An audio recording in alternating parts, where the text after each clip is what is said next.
Uou! E para você que já está curtindo aqui o vídeo, antes mesmo de assistir, já compartilha, já dá seu like aí, já bota aqui, se inscreve no canal, liga o sininho aí para ficar, toda vez que tiver vídeo novo, se você já receber já assiste, já compartilha com a mãe, com o cachorro, com a avó, com a tia, com o menino que tá aí em todo lugar. Vamos, gente, é isso aí, vamos aí que esse vídeo é show. Developer, fica com o vídeo, galera.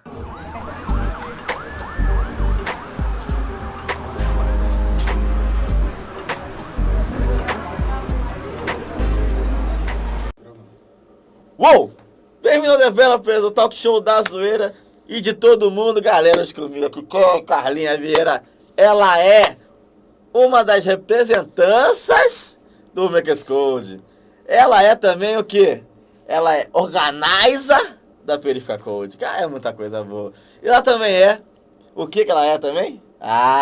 Graduanda de Sistema de Information na USP, Universidade de São Paulo. Olha que coisa bonita, Carlinha. Pra deixar mais chique. Pra ficar chique. Convidados que vêm aqui são convidados especiais. Carinho, é um prazer ter você aqui. Obrigada pelo convite. Que isso, tamo junto. E a primeira pergunta é a mesma pra todo mundo. Então, você não muda. Que é, como é que você começou a programar? O que aconteceu na sua vida? Que coisas loucas aconteceram pra te levar a esse caminho aí louco? Tá, foram muitas coisas, mas eu acho que tudo começou em 2012. Que eu criei um blog, um Tumblr, né? Na época o Tumblr tava muito famoso, então Muito as famoso. pessoas estavam usando bastante. E aí eu criei o meu. Aí a partir disso eu comecei a ver que a galera começou a usar alguns temas, personalizar com CSS, colocar aquele mouse caindo brilho, Coisa linda. fazer umas coisas diferentes. É porque o JavaScript nasceu pra isso, Nasceu né? pra isso, fazer mouse colorido. Show. E aí eu comecei a ver isso e eu falei, putz, eu acho que eu quero deixar o meu blog, né, personalizado. Aí então eu comecei a editar. Aí eu acho que muita gente começa por isso, né? HTML e CSS, que não são linguagens de programação diretamente, mas já ajuda a pessoa a começar a estudar web, começar a entender como funciona. Aí depois disso eu falei, putz, eu quero melhorar esse negócio, vamos pro Blogger, né? Não WordPress, porque o WordPress precisava de hospedagem, eu não queria usar o gratuito. Falei, vamos montar um Blogger no Blogger. E aí no Blogger eu comecei a realmente personalizar tema, eu usava XML. Então aí eu comecei a mexer com outras coisas e comecei a vender temas. Então legal. eu comecei a ganhar dinheirinho quando eu era adolescente, vendendo temas de blogger. Depois disso eu comecei a ficar interessada e eu comecei a buscar cursos, né, quando eu estava no ensino médio, cursos onde eu pudesse estudar isso. Aí a primeira coisa que apareceu, eu falei, putz, eu estudei em objetivo, então você é doutrinado a USP, Unicamp, Federal. Você tinha o objetivo de entrar na faculdade. Objetivo de entrar na faculdade. Entendi. Aí eu falei, vou buscar um curso mais próximo. Então, mais próximo é Ciência da Computação, Engenharia da Computação e Sistemas de Informação. Sistemas de Informação é na EASH, que é na USP Leste, eu moro na Zona Leste, e na USP Leste é do lado de casa. Então eu falei, vai ser a melhor opção Show. pra mim, né? Ainda mais por condições pessoais. Enfim, pra mim não tinha possibilidade de mudança. Sim. Aí eu me inscrevi no curso, entrei na faculdade, e aí a grande surpresa foi, não existe HTML, CSS, não existe matéria de web. Que legal, hein? O que Aí você eu- aprendeu lá? Aí eu fiquei, nossa, que ótimo, eu vim Da hora, focada você veio nisso. pra web. Pior que tem grandes nomes que estudaram, né? Lá, o Marcel, por exemplo, e o Wellington Silva são também da USP. E não tinha web, e aí eu falei, beleza. E aí eu descobri que tinha um grupo de estudos dos alunos. Pô, aí Pra sim, web. Pra web. Aí eu falei, olha, é a minha chance de escrever, já que eu vou ter que fazer cálculo 1, cálculo 2, fazer matemática discreta, fazer um monte de matéria matemática e estatística, eu vou fazer um grupo de estudos e participar à tarde. Aí chamava WebDev, né? Eu comecei a participar. Depois de um ano eu aprendi muita coisa, participei de hackathon de Angular, que teve Angular, acho que era o Angular 2, teve uma Beleza. hackathon no mundo todo e eu participei. E aí eu falei, acho que isso é legal, vou começar a trabalhar com isso. E aí eu comecei, depois de um ano, eu virei professora do curso. Então eu Legal. comecei a dar essa matéria para os alunos, porque muitos alunos entravam com essa mesma motivação, que queria ser desenvolvedor front-end, mas não, apesar de ter a base, né, de algoritmos, Sim. ter a base de como funciona protocolo, não tinha a questão de ferramenta. Então, aí a gente começou a fazer um curso junto com a Abits, que é uma incubadora dentro da USP Leste. Que legal. Aí eu virei professora lá. Então acho que em geral foi assim que eu comecei a me interessar Tá mais. na brincadeira. A entrar, exatamente. Porque o curso, querendo ou não, assusta as pessoas. Sim. E você começou a ganhar dinheiro no blog, até hoje você ganha dinheiro no blog. Não, eu não ganho mais. Mas Que o blog era isso. literário, então eu tinha parcerias com editoras, tipo Intrínseca, Novo Conceito, pra receber livros de graça e Meu ler e Deus do fazer céu, resenha. é sucesso. Já é uma empreendedora tipo, nata. quando a gente é pobre, a gente começa a dar jeitos. Dá um jeito pra ganhar dinheiro. Dá um jeito pra ganhar dinheiro, Eu pra sei comprar como é que livro. é. Então, Vi bastante isso. Pô, mas isso é muito legal. E aí você começou, e, tipo, na faculdade, tem coisas que, tipo, não se usa hoje em dia. Que Sim. linguagem você aprendeu lá, por exemplo? Tipo, C, era Java, era o quê? Java eu tive introdução à programação em Java e algumas matérias de algoritmos foram todas em Java. Quando começou a questão de estrutura de dados, todos os professores tinham acordado que seria em C, até porque seria mais fácil explicar a questão de ponteiros, Sim. de memória. Então eles falaram, putz, C faz mais sentido do que Java, porque em Java talvez seja mais abstraído esse conceito, a gente quer que eles realmente entendam. Então eu tive Java e C.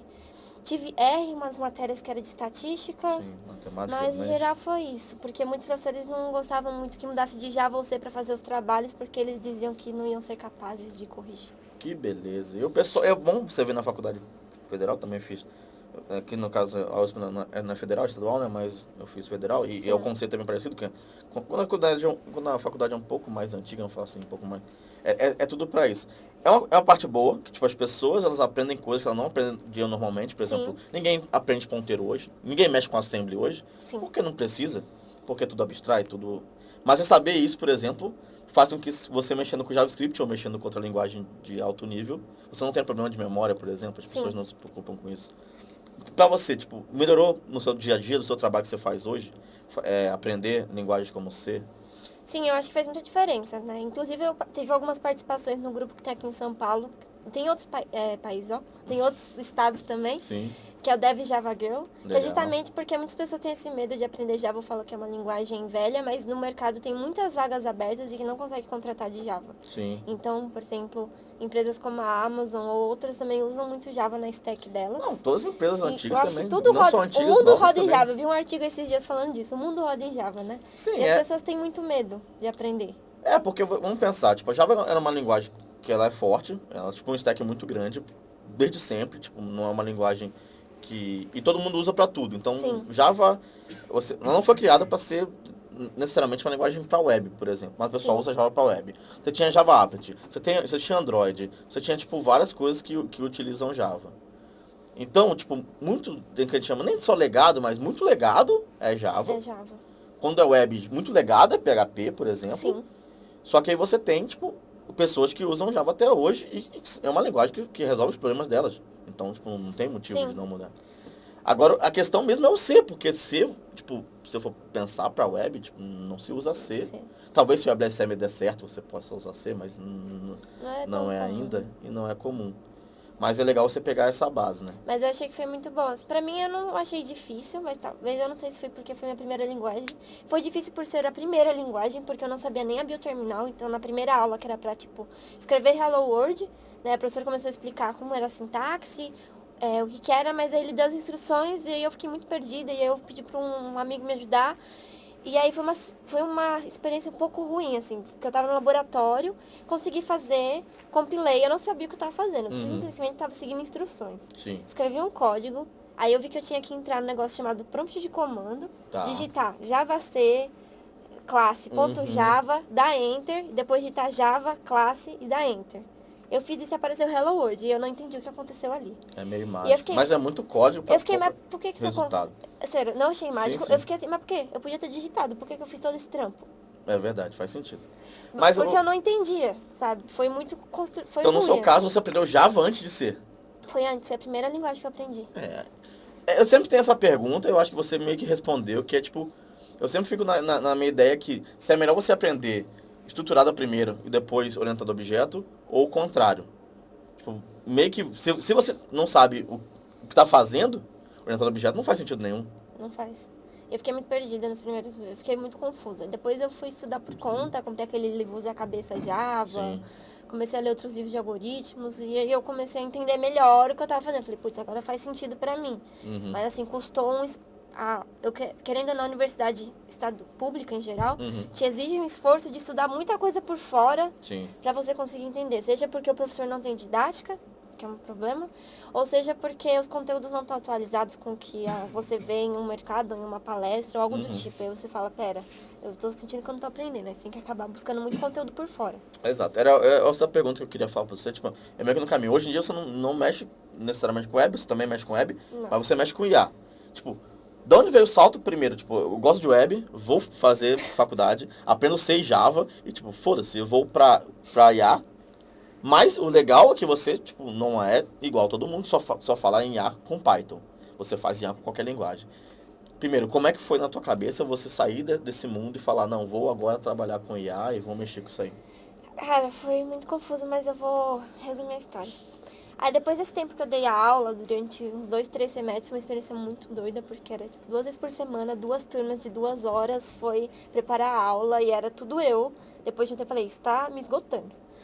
Depois disso eu comecei a ter muito contato com comunidade. Isso Legal. por causa da Fernanda Bernardi, porque ela é minha veterana. A Sim. gente não se conheceu na faculdade, Também. mas... Outro nome que também é da USP Leste. É muita gente boa. Os Pilete tem bastante gente Tem bastante legal, gente ó. legal. É um curso muito bom, inclusive. E aí depois a gente acabou se conhecendo por outro veterano desse curso que eu dava. E aí ela começou a me indicar pra palestrar. Falou, não, vai falar nesse evento. Ela começou a empurrar. Ela falou, não, me mandaram o convite, mas eu não posso ir. Recomendei você, vai lá. Se vira aí, Carlinhos. E era tudo de web, né? Então eu adoro, sério, eu gosto muito da comunidade front. Uhum. Sério. Eu ainda tô conhecendo as pessoas de IA, de data science, mas a comunidade front, tipo, mora no meu coração. Eu tô legal. sempre dando jeito de ir nos eventos. Aí depois disso eu comecei a participar desses eventos, comecei a conhecer mais as comunidades voltadas para mulheres, né? Então a primeira que eu conheci foi o Programaria, eu acho que muita gente já conhece. E aí participei do summit deles em 2017. Legal. Nessa época eu já estava começando a procurar estágio, né? Chega um momento da faculdade que muita gente procura estágio, né? A gente precisa de dinheiro. É que eu ia perguntar uma pergunta específica sobre estágio, que tipo, você estuda, é integral a tua faculdade, é só de noite, como é que é? Depende, mas não é integral. Posso fazer matutino ou noturno? Tu pode escolher. Posso escolher. Qual a dificuldade de estudar num lugar, trabalhar em outro e, tipo... Eu vou chegar nesse ponto. E aí nesse evento eu tava me candidatando para algumas vagas, só que eu não tinha coragem de mandar o currículo para algumas empresas. E aí eu fiquei, putz, não quero mandar, porque são empresas multinacionais, são empresas grandes, exigem inglês, são muito, muito pra mim. E aí conversando com as meninas no evento, isso eu até falei com a Iana, ela achou da hora isso, ela percebeu que esse evento faz diferença para as pessoas, porque nele eu conversei com as meninas e elas me incentivaram, não, cara, você não cumpre os requisitos, mas manda. Sério, se você for boa, você vai passar. E deu certo, eu passei. Eu entrei para uma área de BI e nessa empresa eu acabei tendo muito contato com pessoas de várias áreas. Uhum. Desde Data Science até IA e aí abriu a minha mente, assim. Sabe? Foi um momento muito decisório. Foi um momento que realmente eu vi, putz, não é só web. Tem várias carreiras que eu posso seguir.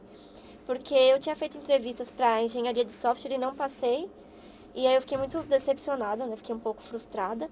Mas a minha mãe falou pra uma coisa muito importante. O que é seu tá guardado. Uhum. Calma. Você não passou?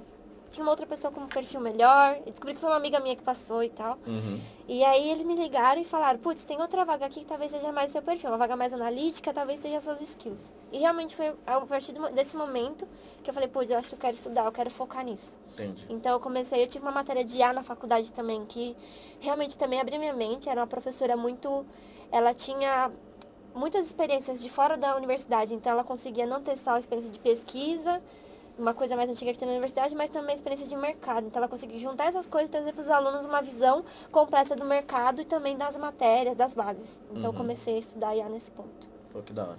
Tá, e aí você conseguiu a parada, começou a pensar no IA, mas aí você conseguiu trabalhar com IA? Ainda não, né? O que eu consegui foi eu conversei com muitas pessoas que trabalham com AI na empresa, né? Porque eu trabalho com BI. Uhum. E muitas coisas na empresa começaram a mudar. Então, começaram a introduzir coisas de data science, começaram a introduzir ferramentas próprias para trabalhar com IA. Eu falei, putz, eu acho que realmente eu vou ter que também até começar a estudar para usar no meu trabalho. Porque eu comecei a falar pro meu chefe algumas coisas. Putz, se a gente pudesse fazer um negócio assim para predizer, para melhorar nossas campanhas de marketing. Então, e tudo isso usa muito IA. E aí ele falou, putz, eu acho super legal você estudar isso. E aí eu comecei a fazer mentoria com algumas pessoas porque eu falei, eu quero seguir nessa carreira. E eu sei que ela vai demandar muita experiência, porque geralmente são vagas que demandam bastante experiência. Sim, sim. E então, que passo eu sigo? Então, eu tô seguindo o caminho mais tradicional. Então, ano que vem eu vou começar o mestrado. Tô fazendo as aulas já de aluno especial na USP para poder adiantar as matérias. Entendi. Então, eu vou seguir nesse caminho porque eu fiz algumas entrevistas até na IBM. E só que eles exigem doutorado. Entendi. Então, Mexer então vai ter que... com um negócio hardcore mesmo. Tem um Aí, caminho aí. No IaaS tem uma parada que é meio assim, tá? Tipo, que até o pessoal fala muito do Python e tal, de ser a linguagem mais específica para IA. Porque muitas pessoas que mexem com IA não necessariamente são devs. Sim. Você, no caso, é dev e vai mexer com IA. Qual a diferença para você, que você vê alguém que, tipo, não é dev e vai mexer com IA, e daí escolhe Python ou outra linguagem, e para você que já tem um background, o que difere uma linguagem da outra, tipo... Entre as pessoas eu vejo que na área de IA e Data Science tem muita gente de estatística e muita gente às vezes é de física. E eu conheci algumas pessoas que fizeram um curso muito curioso, que eu acho que era física nuclear. É um curso que eu conheço pouquíssimas pessoas que fizeram, mas tinha pessoas que fizeram isso e trabalham nessa área. Então, tem muita gente da estatística, é o que tem tudo a ver. Sim. Porque em algum momento a gente fala para as pessoas estudarem IA e etc. Mas em algum momento elas vão ter que lidar com matemática. Bastante. Então, acaba para essas pessoas ficar mais fácil entender os conceitos. Mas aí na hora de criar modelos, criar algoritmos, fica um pouquinho mais, tem um esforço aí para estudar sobre algoritmos, entender. Mas como tem muita biblioteca também, acaba, e Python também é muito abstraído, Sim. acaba ficando mais fácil.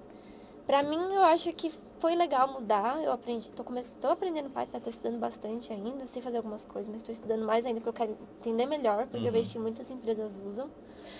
E eu tô gostando bastante, eu tô achando bem, assim, é simples, as pessoas falam que é simples, né? Eu não sei muito explicar porque é mais simples, talvez porque a linguagem é menos verbosa.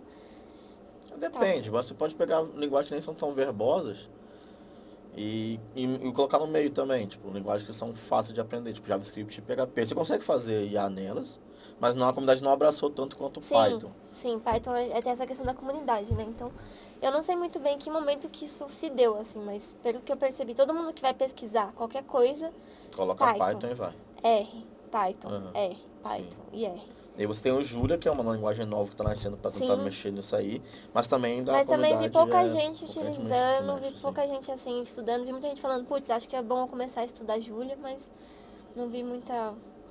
Mas para você, qual a principal, exceto, vamos pensar verbosidade não, vamos pensar na matemática, que o que vai diferenciar um bom IA do mau IA, vamos falar assim, do algoritmo em si, é a precisão matemática que tem, tipo, as linguagens. Então, tipo, JavaScript e PHP são linguagens que não têm precisão matemática muito boa, então por isso não deveriam ser usados para IA. Não é que você não consiga usar, você consegue usar da mesma maneira, porém você não vai ter um treino tão bem quanto em outras linguagens.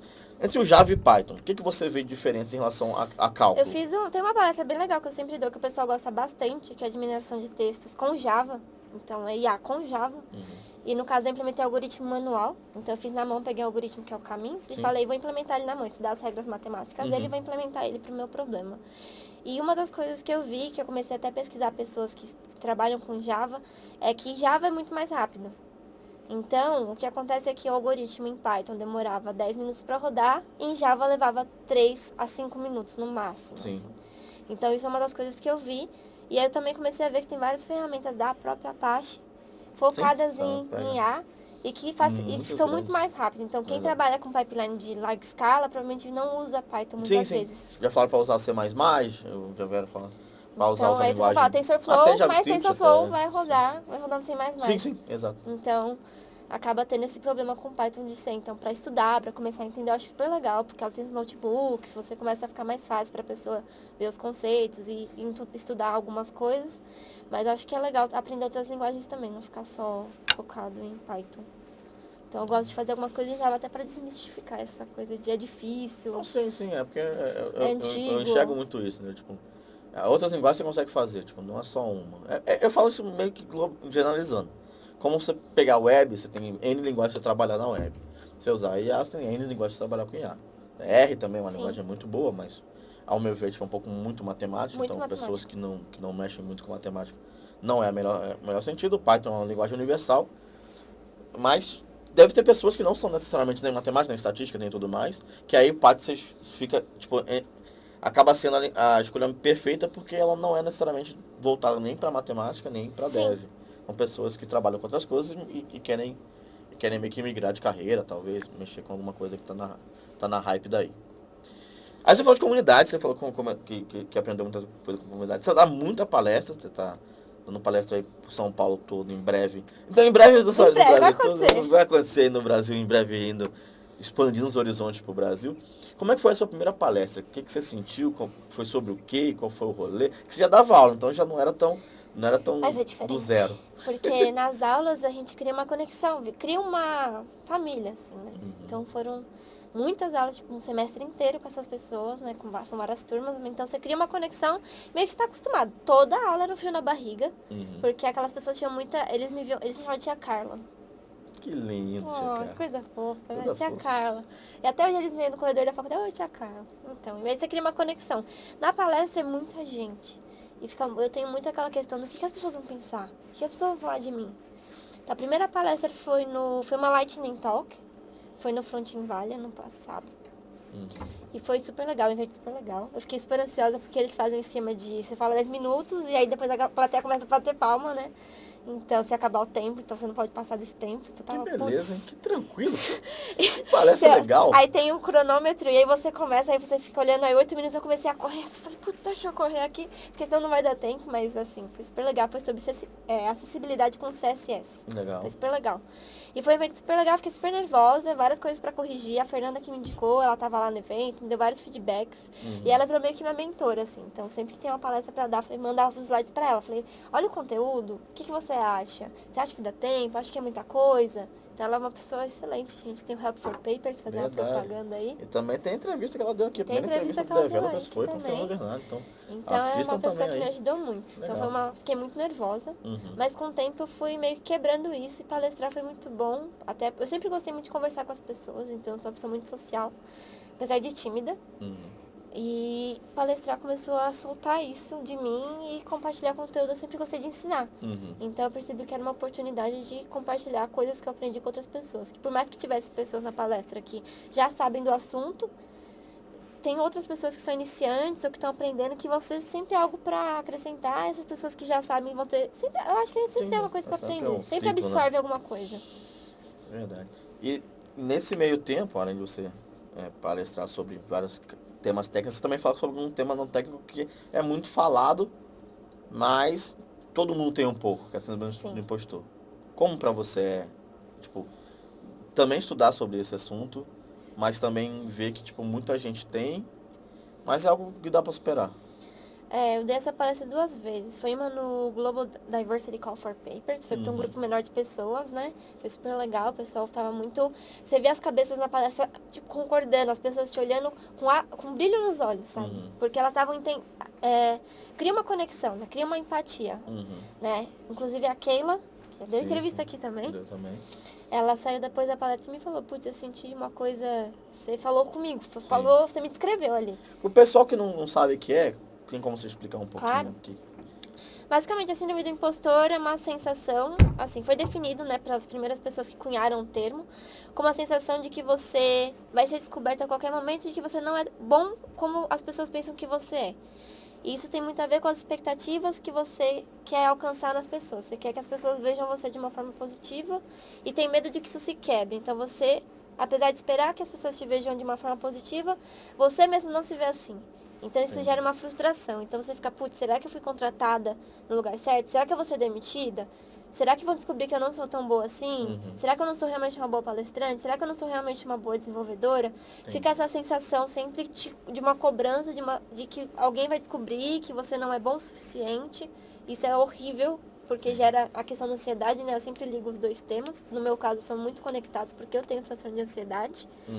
Então, a síndrome do impostor, quando ela vem, principalmente quando eu tô preparando alguma palestra, vendo, putz, mas esse tema, ninguém vai querer ouvir isso. Sempre começa batendo, mas ninguém quer ouvir isso. Mas quem é Carla? Por que a Carla vai falar disso? Por que as pessoas vão lá ver a Carla falar disso? E aí eu converso com as pessoas e falo, calma. E depois que eu dou a palestra, fica tudo bem, sabe? É meio vira aqui um ciclo vicioso, né? E aí envolve procrastinação também, então eu demoro muito pra começar uma palestra, às vezes, porque eu tenho meio que fingir que ela não vai existir. É como se eu tivesse... Ela não vai acontecer, então eu nem quero começar a fazer, porque eu acho que eu não vou fazer o suficiente, porque eu não me sinto bem o suficiente pra fazer, boa o suficiente, então eu não quero nem começar. Isso já aconteceu várias vezes, aí chega no último dia eu me mato pra fazer, porque eu também não sou uma pessoa perfeccionista, então eu não quero que saia, eu não quero passar vergonha. Eu não quero que chegue no dia e eu não treinei o suficiente, não me preparei o suficiente. Então isso vira aqui meio um ciclo na sua cabeça. Mas ainda assim é uma autossuficiência, porque se você sabe que você vai terminar o final, fazer no último dia eu vou fazer, eu tenho certeza disso. Mas é melhor evitar isso, porque eu passo todos os dias... Contigo. Mas acaba que também tem outras coisas, se você botar no bolo, tem outras coisas envolvidas também. Tem. Porque, tipo, se você achasse realmente que você não é tão capaz, você não faria no último dia, porque você saberia que você não ia conseguir terminar antes do tempo. Mas você sabe que você consegue fazer. Você sabe que você consegue. E você faz. Só que fica aquela sensação de que você não é bom o suficiente porque a gente se compara muito com as pessoas. Verdade. Eu, pelo menos, tenho essa coisa em mim de ficar me comparando com todo mundo. Sim. Eu tenho que parar de fazer isso. E muita gente faz isso. Muita gente faz. E eu percebi que muita gente faz isso porque quando eu comecei a palestrar sobre esse assunto, várias pessoas vieram depois falar comigo e dizer exatamente, eu sinto exatamente o que você sente, eu sei exatamente o que você está sentindo, eu compartilho disso. Então eu falei, é um problema que não é só meu, é de muita gente. Sim, muita gente tem. Então, palestrar sobre isso é bem legal. E estudar sobre isso quando as pessoas não sabiam o que é, né? Você pedia pra explicar. Sim. E quando você dá um nome pra essa sensação que parece estranha, a pessoa vira, pera, eu acho que eu sei o que eu tenho, agora eu tenho um problema pra resolver. O legal que tem esse mesmo postura que é exatamente você sabe, tipo, você ser o que você acha que não é e o que as pessoas enxergam, mas tem a pessoa que não é o que fala que é e as pessoas não enxergam. Como é que você vê o contrário disso? Cara, é muito estranho, né? Tipo, eu não sei como as pessoas conseguem fazer isso, sério. Tem pessoas que têm muita autoconfiança, mas eu sinto, tem uma coisa que sempre fica na cabeça. Se a pessoa tem um excesso, tem alguma falta ligada também. Entendi. Então, esse excesso de querer se mostrar autoconfiante talvez tenha uma insegurança escondida. E cada um tem suas defesas, né? Sim, cada um.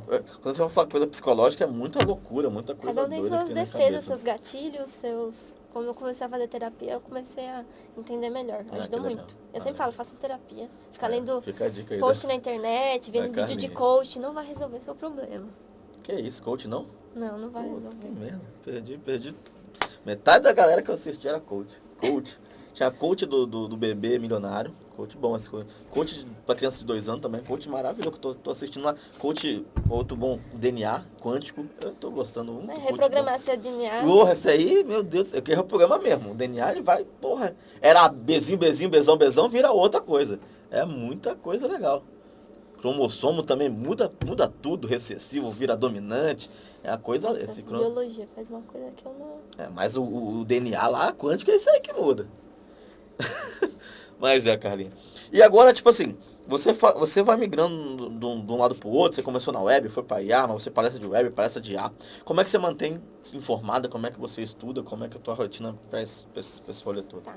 Com a faculdade de trabalho é muito difícil manter uma rotina. Então, por exemplo... E você não me explicou como é que é a questão de Vou trabalhar e explicar, estudar ao mesmo vou tempo. explicar. É verdade, eu tinha esquecido. Verdade. Eu já explico agora, então. Então, basicamente, eu moro na Zona Leste, a faculdade é do lado de casa, então eu estudo geralmente de manhã ou à noite, às vezes nos 2 períodos, depende do semestre. Então, eu estudo de manhã, saio meio-dia, vou pro trabalho que é na Vila Olímpia, levo 2 horas pra chegar lá, chego lá às 2, saio às 8, horário de estágio, chego às 10h30 em casa. Entendi. Show. Então, essa é a correria. E aí, quando eu não estou extremamente cansada, porque o que mais me cansa não é o trabalho, não é a faculdade, é o metrô. Entendi. Sério, esse aí é pesado. Esse aí, pegar Metrô metrô é show. lotado é foda. E pra voltar pra Zona Leste, pegar a linha vermelha... Venham pra São Paulo se divertir, galera, que não é de São Pegar a Paulo. linha vermelha é tenso.